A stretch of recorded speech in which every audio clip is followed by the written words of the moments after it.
how to easily clean up your Outlook mailbox. Hey everyone, welcome back to the channel. If you are new here, don't forget to hit the subscribe button and turn on the notification bell to not miss any updates. So let's dive right in. First, open up your Outlook and then head over to File on the top left.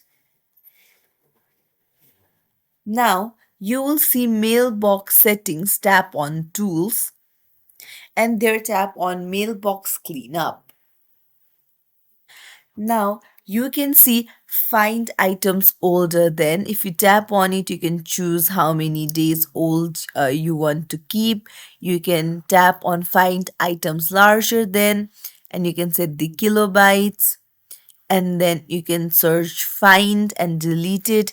Similarly, you can tap on auto archive and then move old items to the archive file on this computer, and then you can see emptying the deleted items folder permanently. You can empty your recycle bin as well, and you can delete all alternate versions of items in your mailbox, like the duplicate items too you can delete. And that's how you easily clean up your Outlook inbox. So that's it. If you found this tutorial helpful, don't forget to like and subscribe to our channel for more tips and tricks. Thank you for watching.